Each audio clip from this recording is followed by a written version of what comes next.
Bonjour, ici Marie de la Voix de la Famille. Aujourd'hui, j'aimerais vous parler de cette phase délicate et complexe qu'est le moment où, en tant que couple, on se lance dans la grande aventure de se dire ok, on est prêt pour concevoir un enfant, on y va.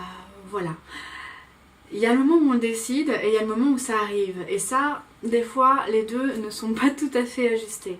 Voilà, pour certains, ça va venir très vite, voire trop vite. On n'a même pas arrêté la contraception, ou on vient de l'arrêter, mais on ne pensait pas que ça arriverait aussi vite. Et boum, un enfant est là. Ok, donc ça peut être beaucoup de chamboulements. On est tout de suite projeté dans cette nouvelle dynamique. Donc voilà, ça entraîne tout un tas de complexités intérieures. Cependant, il y a aussi beaucoup de couples, peut-être vous en faites partie, pour qui la conception est quelque chose qui met beaucoup plus de temps et qui parfois nous fait vivre tout un tas d'émotions, de peurs, de choses à l'intérieur qui sont très forts parce que tout simplement le désir d'enfant, c'est pas rien. Le désir d'enfant, c'est pas rien, et quand on s'ouvre au fait de se dire ok, on est prêt, on y va, on essaye, on se lance, et que ça vient pas tout de suite, et on ouvre aussi la fenêtre de ce qu'il y a derrière, mais au fond, est-ce que ça va être possible un jour, à quel moment, est-ce que y a un problème, et des fois on se pose ces questions, mais très très tôt. Parce que c'est chargé, tout ça, c'est chargé. Des fois même certaines, au bout de la première fois, enfin le premier cycle où il y a un essai, les premières règles c'est pas rien, et les deuxièmes non plus, et les troisièmes non plus. C'est pas rien de se rendre compte que voilà, c'était pas pour ce mois-ci, c'était pas cet ovule là, et il y a quelque chose qui fait que voilà, il n'y a pas eu de fécondation à ce moment-là. Donc s'en rendre compte, et puis aussi ensuite l'annoncer à son conjoint, pas évident non plus tous les mois de dire bon ok, il faut que je le dise, que là j'ai mes règles, et si j'ai mes règles, ça veut dire que c'était pas pour cette fois. Et plus ça avance dans les mois, plus ça peut durer longtemps, et puis après c'est un temps aussi qui est propre à chacun. On n'a pas tous le même besoin, que ça arrive tout de suite, on vit pas les choses de la même manière, donc tout ça c'est très singulier, c'est très subjectif. En tout cas, c'est délicat, c'est complexe, et ça peut amener beaucoup d'émotions, de peur et de fonctionnement qui peuvent se figer aussi. Moi, ce que j'ai envie de vous partager aujourd'hui, c'est finalement de saisir aussi cette phase comme une phase précieuse, de sortir de cette mise en échec très rapide, de sortir des pressions alors bien qu'on a à l'extérieur, dans notre famille, dans la société, qui nous renvoie que ça serait peut-être bien qu'on s'y mette. C'est pas notre histoire, ce que veulent les gens, et qui nous laisse un petit peu tranquille avec notre propre temporalité. Mais sortons aussi des pressions que nous-mêmes on se met sur nous-mêmes ou sur notre conjoint. C'est un moment magique et précieux, la conception d'un enfant, donc essayons de mettre de l'ouverture, essayons de mettre de la fluidité. Je sais, c'est pas toujours facile, mais voilà, allons vers ça. D'autant plus que voilà, on est dans cette société qui des fois est vraiment du côté de la réussite. Il faut que les choses soient faites immédiatement, qu'on puisse contrôler, qu'on puisse être efficace. Mais l'arrivée d'un enfant et tout ce qui se passe au niveau du corps, c'est loin d'être quelque chose qu'on peut complètement contrôler. C'est loin d'être quelque chose qui va être efficace tout de suite, maintenant, comment, quand. On peut pas gérer tout ça, et c'est un très bel apprentissage en même temps. Parce que au-delà de la conception, la venue d'un enfant dans notre vie, c'est pas quelque chose qu'on peut gérer de A à Z, où des fois on se leurre un petit peu avant, pendant oui, si, je vais tout contrôler, nickel, mais non, on ne peut pas contrôler ce qu'un enfant fait, ce qu'il pense, ses choix futurs, à moins qu'on soit vraiment dans une autorité vraiment très marquée, qui soumet complètement l'enfant. Mais même dans ces cas-là, je crois qu'en fait on peut pas contrôler même ses pensées, c'est voilà, et si on croit que c'est le cas, peut-être qu'on se leurre un petit peu aussi, enfin en tout cas c'est mon avis. Voilà. En tout cas, c'est un apprentissage aussi de lâcher le contrôle et de petit à petit apprendre à faire confiance en la vie, parce que il y a notre désir à nous. Nous, on a décidé qu'on voulait un enfant maintenant, c'est le bon moment, les jobs sont là, on se sent bien, enfin bon, bref, tout un tas de facteurs qui sont propres à chacun. Mais il n'y a pas que nous en jeu, il y a la vie, il y a nos cellules, à quel moment notre corps est prêt, on a un équilibre intérieur qui est très subtil, qui est très complexe, et donc il faut qu'on gère tout ça. Voilà, de l'intérieur, c'est pas à nous de le gérer, je l'entends bien. Il y a aussi l'espèce de ce que j'appelle l'intelligence de la vie, qui des fois ne prévoit pas exactement les choses comme nous, on les a prévues, mais qu'il est intéressant d'écouter et auquel il est intéressant de faire confiance. Et puis, je trouve qu'il y a aussi ce petit enfant à venir qui, parfois, n'a peut-être pas envie de venir tout de suite. Il y a peut-être une fenêtre qui est plus favorable pour lui juste après. Et cette phase de préparation à la conception, ou en tout cas la phase où on tente de concevoir mais où ça met du temps, c'est une énorme phase de croissance intérieure aussi et d'opportunité d'aller plus au fond de soi-même. C'est une opportunité de préparer son couple, de préparer, d'avancer au niveau de notre mental, de nos processus de pensée, de notre psychologie. C'est l'opportunité aussi de préparer son corps. Enfin, je veux dire, le corps, c'est tout un ensemble de cellules, de fonctionnement physiologique qui va être le nid dans lequel va se développer l'enfant à venir. Donc, plus on peut générer de l'harmonie et de l'équilibre du sein, plus ça sera favorable aussi pour le moment où l'enfant arrivera et il pourra se développer en nous, en tant que femme. Voilà, c'est aussi se préparer, si ça vous parle, sur le plan énergétique. Aller jusqu'à absorber de la lumière, absorber de l'harmonie, absorber du bien-être et le faire pénétrer jusqu'à l'intérieur de chacune des petites cellules, des ovules qui sont là, de les faire aller dans les profondeurs de notre être, ce qui sera le nid, voilà, du développement de l'éventuel petit enfant à venir. Donc c'est vraiment une période magique en fait. Des fois on se dit oh là là, mais cette période c'est beaucoup trop long, c'est dur qu'il n'arrive pas tout de suite.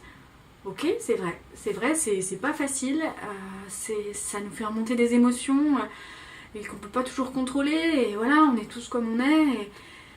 Mais c'est aussi une opportunité énorme, une opportunité de croissance, de se transformer intérieurement. Ok, on voit nos limites, on les traverse, on avance dans notre couple, on communique dans le couple avec ça, parce que c'est pas la seule période délicate qui nous attend. Si aussi on a décidé de concevoir un enfant, il y en aura bien d'autres. Enfin, en tout cas, c'est souvent comme ça dans le chemin d'évolution qui est la parentalité et qui est la voie de la famille. C'est voilà, une succession de phases où si on sait de toute façon qui nous fait grandir, mais si en plus on arrive à s'ouvrir à ça, que c'est une transformation avec lesquelles on va avec. On va avec, et plus on va avec, plus c'est porteur, plus c'est profond. Voilà, on peut apprendre à lâcher prise, à lâcher le fait de vouloir contrôler que c'est maintenant qu'on va avoir un enfant, parce que ceci, parce que cela. Ok, on s'ouvre, on est prêt à concevoir un enfant, on fait tout ce qui est favorable pour ça, dans notre alimentation, dans notre équilibre, dans notre harmonie dans le couple. On s'ouvre à ça, et après on laisse faire la vie. On laisse faire la vie. Et bien sûr, ça n'empêche pas que des fois on a des émotions, ça n'empêche pas que des fois c'est pas facile. Mais on va avec.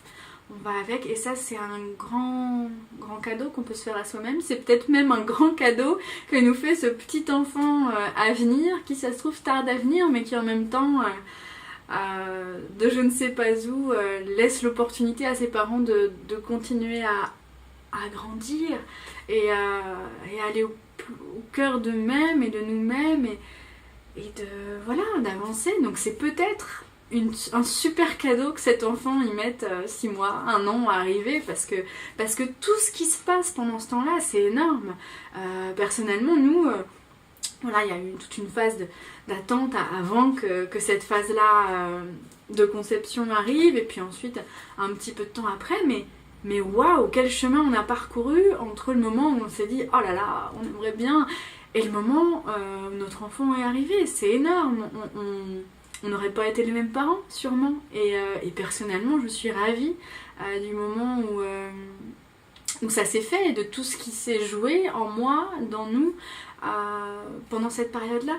Donc c'est vraiment revoir cette période. Oui, c'est délicat, oui, c'est complexe, oui, il y a des émotions, mais oui, ça peut être une opportunité extraordinaire pour nous en tant qu'être et pour ce futur enfant. Quel cadeau on lui fait aussi à cet enfant de finalement œuvrer pour lui faire le plus beau nid possible, de mois en mois.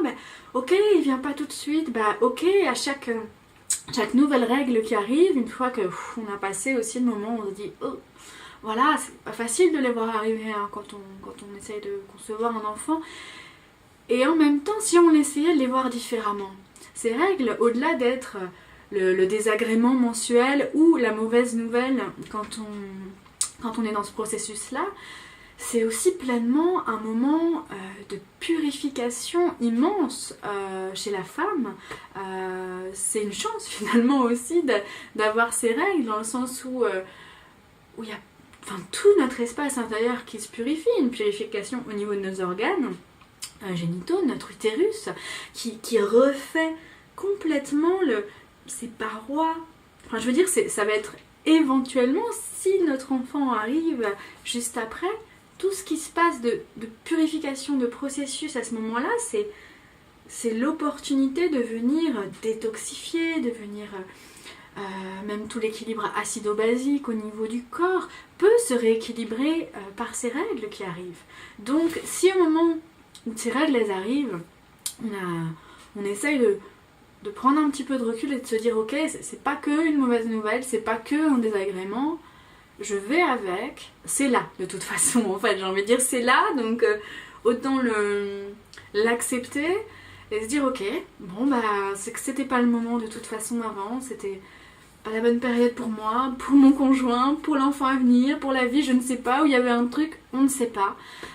C'était peut-être pas le bon ovule, parce que c'est pas rien, je veux dire, l'enfant il va se construire complètement sur ces deux cellules que sont l'ovule et le spermatozoïde, sur ces deux gamètes. C'est tout son bagage génétique, aussi énergétique, qui est basé là-dessus. Donc peut-être, faisons-lui confiance en se disant, c'était peut-être pas le bon ovule.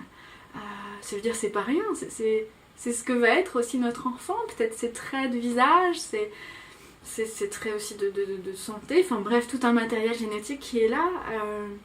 Donc respectons aussi le fait que c'était peut-être pas le bon moment ou la bonne cellule, et allons vers l'avant. Disons-nous, ok, je participe au processus de purification que sont les règles, je refais un nouveau nid, je purifie mon corps, et je peux aussi participer même au début, c'est-à-dire que les règles, c'est avant tout le premier jour des règles, le premier jour du cycle. Donc c'est le démarrage d'une nouvelle dynamique au niveau de notre physiologie de femme. C'est le moment aussi où petit à petit, des petits follicules, des petits ovules vont commencer à maturer. Il y en a plusieurs qui maturent jusqu'à l'ovulation. Et à l'ovulation, il y en a un qui va être... je ne sais pas comment sélectionner par peut-être son niveau de maturation, sa qualité ou je ne sais pas quoi, qui va faire que c'est lui qui sortira de l'ovaire et qui sera peut-être celui de la cellule de base de notre futur enfant. Peut-être, c'est pas sûr, mais peut-être. Et si c'est le cas, ça vaut le coup d'accompagner le processus avec conscience, avec amour, ça vaut le coup. À la fois on se dit oh là là, on n'a peut-être pas trop envie de l'investir parce que peut-être que ça va revenir les règles après, c'est une possibilité, mais peut-être aussi que c'est à ce moment-là que cet enfant va arriver. Donc moi en tout cas c'est mon point de vue, allons avec le processus, mettons-y le plus de lumière, le plus de conscience, le plus d'amour possible, et allons avec le processus de purification, participons mentalement à imaginer ce nouveau nid qui se crée, à mettre de la lumière dans ces ovules et leur envoyer le message, ok, nous, on souhaite concevoir que ceux qui doivent mûrir, que celui qui doit sortir pour éventuellement être notre futur enfant, se prépare et arrive. Voilà, c'est participer activement au processus. Et du coup, on n'est pas juste, je sais pas, victime de ce qui arrive, on est dedans, on n'est pas responsable. Attention, parce que souvent on porte aussi la lourde responsabilité de se dire ça marche pas, c'est de ma faute, des fois même dans le couple, ah non c'est de ma faute, enfin non, enfin je veux dire il y a tellement de choses qui rentrent en ligne de compte, c'est pas de notre faute, nous on a à développer l'ensemble des facteurs favorables à tous les niveaux, autant dans notre alimentation, savoir aussi peut-être être un peu en contact avec nos cycles de femmes, réapprendre à observer son corps. Il y a plein de signaux qui sont là pour nous indiquer quand est-ce que c'est le bon moment aussi. Il y a tout apporter du bien-être, essayer d'être sereine par rapport à ça, s'ouvrir au yoga, à la méditation, amener de la lumière à l'intérieur, appeler pour que peut-être un petit être s'incarne. Enfin voilà, il y a tout un tas de choses, mais ce sont que des conditions favorables. On fait notre part. Mais après, si ça vient pas, c'est pas notre responsabilité, c'est pas notre fardeau. On peut, effectivement, on en souffre, on a des émotions, ok, mais c'est pas de notre faute. Et ça, c'est important. C'est important, ce n'est pas un échec. C'est ce que nous propose la vie. Donc avec ce qu'elle nous propose, comment on peut faire au mieux pour être mieux pour nous, pour notre enfant, pour notre couple. On est acteur. Et ça peut être une période magnifique. Ce n'est pas forcément une période difficile. Ça peut être tellement précieux pour notre être que c'est vraiment une invitation à... Et cette période, elle ne reviendra pas. Si on a la grâce qu'il y ait un petit enfant qui arrive, après, c'est la grossesse... Le bagage génétique est déjà là, le processus est déjà en route, et c'est génial, mais l'avant, il est aussi précieux. Et ça, c'est important de l'avoir en tête pour le vivre pleinement. Voilà. Et écoutez, j'espère que peut-être ça vous parle, ou il y a des choses qui vous parlent peut-être pas. N'hésitez pas à ouvrir l'échange, les discussions en mettant un commentaire ou ce que vous voulez, ou aimer si vous avez envie d'aimer. Si vous voulez nous suivre et avoir accès aux vidéos et aux articles plus facilement, n'hésitez pas à vous abonner ou à aller consulter aussi directement sur notre blog de lavoiedelafamille.com. Voilà, écoutez, je vous souhaite un bon chemin si vous êtes dans ce projet de conception d'un enfant et tout simplement, si vous êtes, parce que vous l'êtes dans la vie en général, un bon chemin pour vous, dans votre couple et aussi dans votre parentalité ou future parentalité. Voilà, à bientôt.